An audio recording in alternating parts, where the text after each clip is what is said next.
அன்பு நண்பர்களே, அனைவருக்கும் அன்னை சமையல் உமாவின் அன்பான வணக்கங்கள்.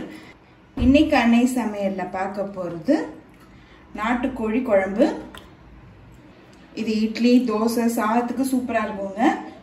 வாங்க எப்படி செய்யறதுன்னு பார்க்கலாம். கடாயில தேவையான அளவு எண்ணெய்.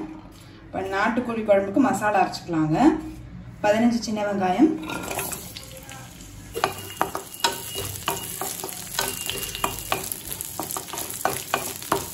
இப்போ 15 காஞ்ச மிளகாய் சேர்த்துக்கலாம். 2 டேபிள் ஸ்பூன் தனியா, 1 டீஸ்பூன் மிளகு,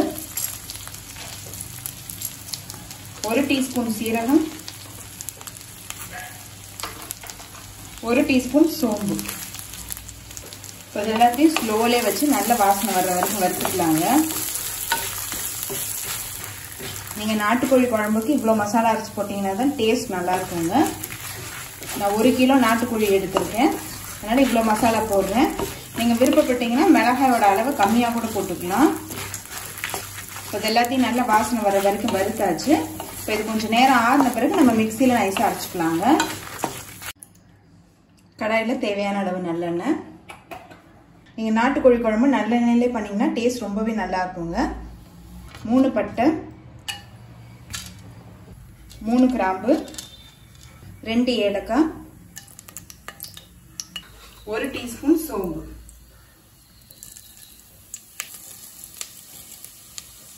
கொஞ்சம் கருவேப்பிலை,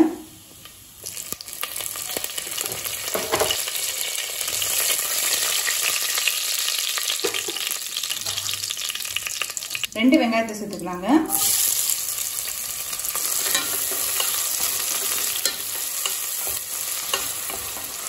ரெண்டு டீஸ்பூன் இஞ்சி பூண்டு விழுது,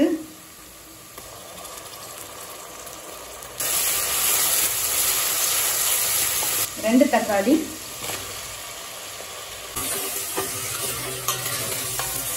அடுத்தது இதில் 1 கிலோ நாட்டுக்கோழி சேர்த்துக்கலாங்க. நாட்டுக்கோழி நீங்கள் கடையில் வாங்கினீங்கன்னா மஞ்சள் போட்டுட்டு நல்லா தீயில சுட்டு கொடுப்பாங்க.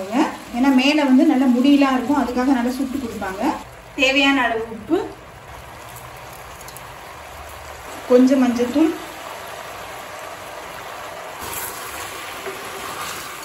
மேலே முடி பார்த்தீங்கன்னா இருக்கும், அதுக்காக அவங்க நல்லா சுட்டு கொடுப்பாங்க.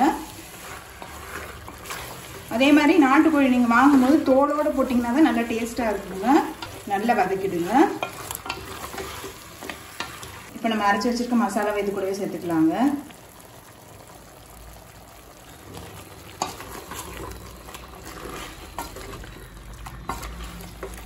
மசாலா சேர்த்துட்டு நல்லா வதக்கிக்கலாம்.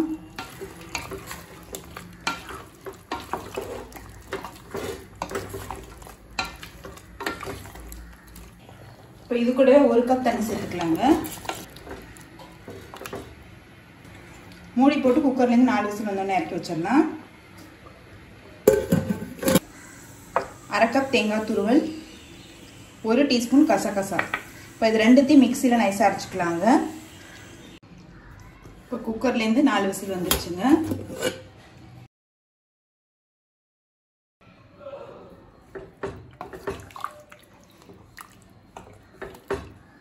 கோழி பாருங்க நல்லாவே வெந்திருக்கு. இப்போ நம்ம அரைச்சி வச்சிருக்க தேங்காய் கசகசா விழுத சேர்த்துக்கலாம். இப்போ இது ஒரு கடாய்க்கு மாற்றிக்கலாங்க.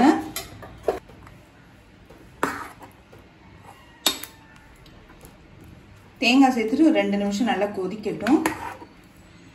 நல்லா மேலே எண்ணெய் பிரிஞ்சு வரைக்கும் வெயிட் பண்ணலாம். தேங்காய் சேர்த்துட்டு நல்லா கொதிக்க ஆரம்பிச்சிருச்சுங்க. கொஞ்சம் கொத்தமல்லி சேர்த்துக்கலாம். குழம்பு பாருங்க நல்லாவே திக்காயிடுச்சு. இப்போ நாட்டுக்கோழி குழம்பு ரெடி ஆயிடுச்சுங்க. சர்வ் பண்ணிடலாம். சுவையான நாட்டுக்கோழி குழம்பு ரெடி ஆயிடுச்சு. ரெசிபியை ட்ரை பண்ணி பாருங்க, கண்டிப்பா உங்களுக்கே பிடிக்கும். ரெசிபி பிடிச்சிருந்ததுன்னா வீடியோவை லைக் பண்ணுங்க, கமெண்ட் பண்ணுங்க, ஷேர் பண்ணுங்க. இது வரைக்கும் அன்னை சமையல் சேனலை சப்ஸ்கிரைப் பண்ணாதவங்க மறக்காம சப்ஸ்கிரைப் பண்ணுங்க. தேங்க்யூ.